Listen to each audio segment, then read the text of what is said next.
Prayer చేసుకుని పరిశుద్ధుడ విమోచకుడని పరిశుద్ధ నామని బట్టి వందనాలు చెల్లించుకుంటున్నాను తండ్రి.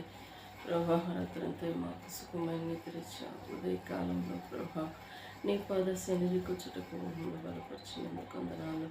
నీ వాక్యం చదువుతుండగా ప్రభా మాతో మాట్లాడండి, నీ స్వరం వినిపించండి, సన్నిధి ఉంచమని యేసు నామములో స్తుతించి ప్రార్థించి వేడుకుంటున్నాను తండ్రి.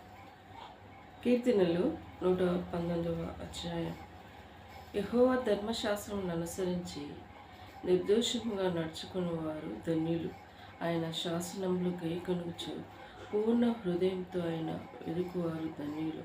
వారు ఆయన మార్గములలో నడుచుకొనుచు ఏ పాపమును చేయరు.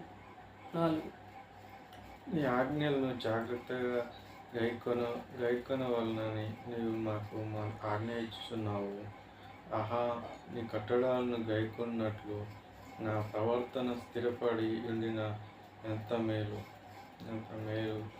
నీ ఆజ్ఞలన్నీ నేను లక్ష్యం చేయనప్పుడు నాకు అవమానం నేరదు.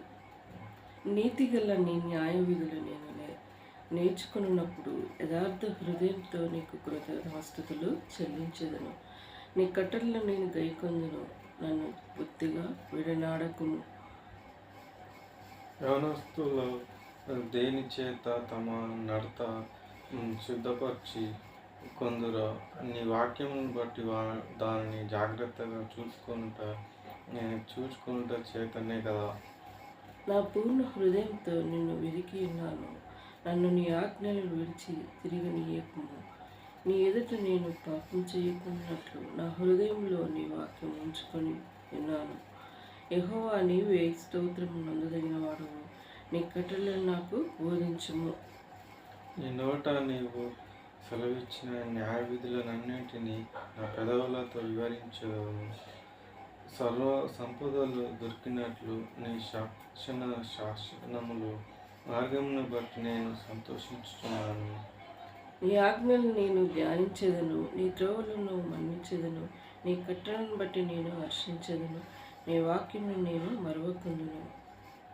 ఈ సేవకుడైన నేను బ్రతుకున్నట్లు నా ఎడల నీ దయారసము చూపుము.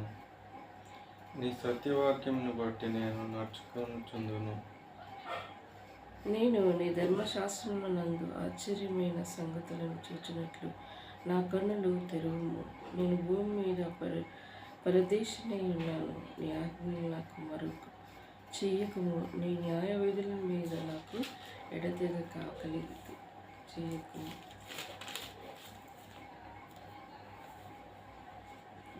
దాని చేత నా ప్రాణము క్షీణించుచున్నది. గర్విష్ఠులు నువ్వు గద్దించి ఉన్నావు, నీ ఆజ్ఞలను విడిచి తిరుగువారు శాపగ్రస్తులు. నేను శాసనంలో అనుసరించుచున్నాను, నా మీదికి రాకుండా 36 చదువుకుందాం, ఇందులో చాలా వచనాలు తొలగింపుము. అధికారులు నాకు విరుద్ధముగా సభ తీర్చు మాట్లాడుకుందురు. నీ సేవకులు నీ కట్టడాలను ధ్యానించుచుండును. నీ శాసనంలో నాకు సంతోషకరము, అవి నాకు ఆలోచనకర్త అయినవి. నా ప్రాణము మట్టిని అతుకొనుచున్నది, నీ వాక్యముల చేత నన్ను బ్రతికింపుము. నీ చర్య అంతయు నేను చెప్పగా నీవు నాకు ఉత్తరమిచ్చితివి. నీ కట్టడాలు నాకు బోధించుము, నీ ఉపదేశ మార్గం నాకు బోధించుము. నీ ఆశ్చర్య కార్యములు నేను ధ్యానించేదను. వ్యసనం వలన నా ప్రాణము నీరైపోయాను, నీ వాక్యం చేత నన్ను స్థిరపరచుము. కపటపు నడతలు నాకు దూరంగా చేయుము, నీ ఉపదేశం నాకు దయచేయుము. సత్యమార్గం నేను కోరుకున్నాను, నీ న్యాయ విధులు నేను ఎదుటనే పట్టుకొని ఉన్నాను. ఎక్కువ నేను శాస్త్రమును పట్టుకొని ఉన్నాను, నన్ను సిగ్గుపడనీయకుము. ఇందులో ఎన్ని చాలా ఉన్నాయి వచ్చినారు, టైం ఎక్కువ తీసుకుంటాం.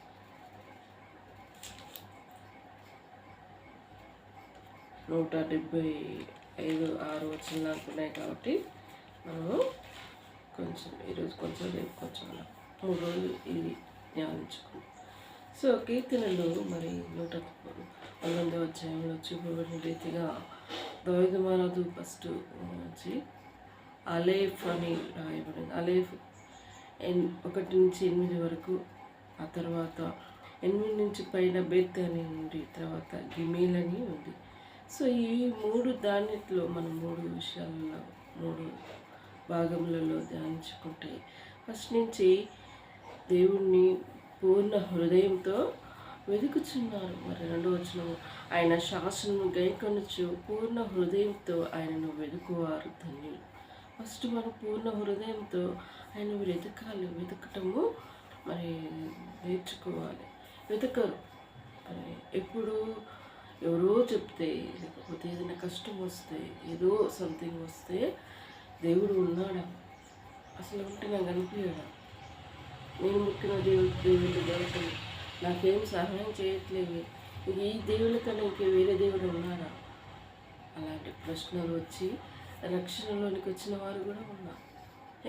లోకంలో ఉన్న వారికంటే గొప్ప దేవుడు యేసుక్రీస్తు. ఆయన నామము గొప్ప చేయబడింది. సకల దేవతలు ఆయన ఎదుట సాగిలపడి నమస్కరించిరి అని దేవుని వాక్యంలో సెలవిచ్చి ఉన్నది.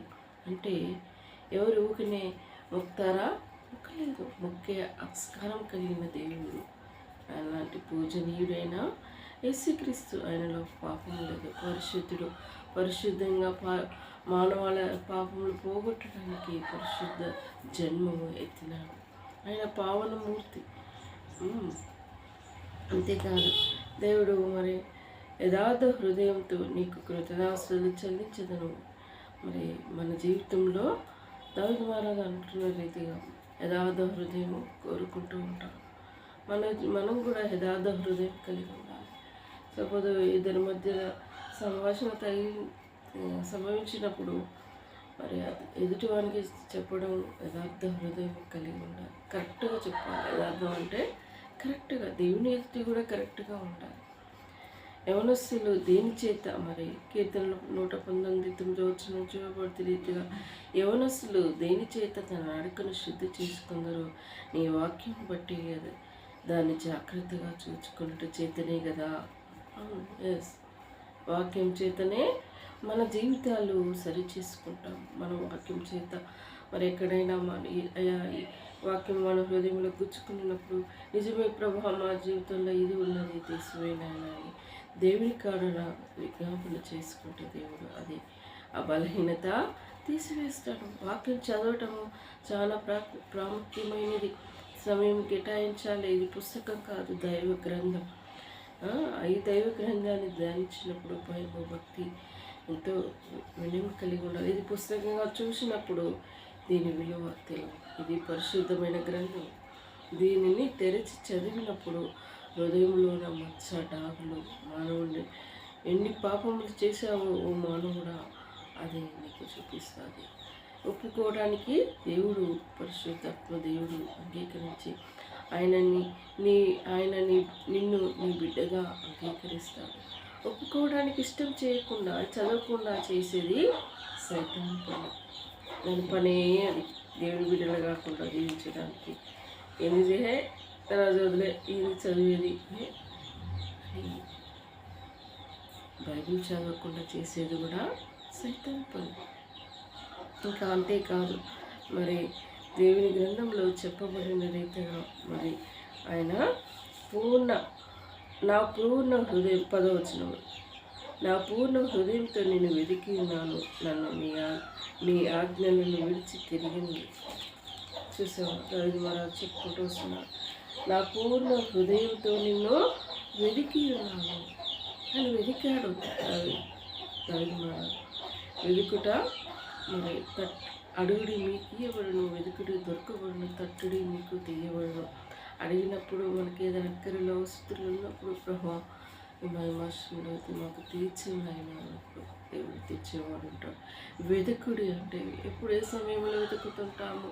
ఏదైనా సమస్య వచ్చినప్పుడు, ఏదైనా బాధ వచ్చినప్పుడు, ఏదైనా పోగొట్టుకున్నప్పుడు, ఏదైనా జరగలేని విషయం జరిగినప్పుడు ప్రభా ఇది మాకు సహాయపడినప్పుడు వెతుకుతూ.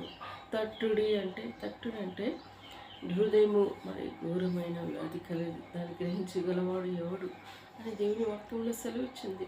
ఈ హృదయంలోని మచ్చ డాగులు మరి తొలగిపోవాలంటే నీ హృదయం ఆయనకు అప్పగించాలి. ప్రభువా నా బండ లాంటి హృదయం, నా రోత లాంటి హృదయం, నా భయంకరమైన హృదయంలో ఉన్న పాపములన్నీ కడిగి పాలపరచునైనా నీ హృదయం నాకు ఇమ్ము నాయన అంటే ఆయన మంచి హృదయము మనకిచ్చేవాడుగా ఉంటాడు.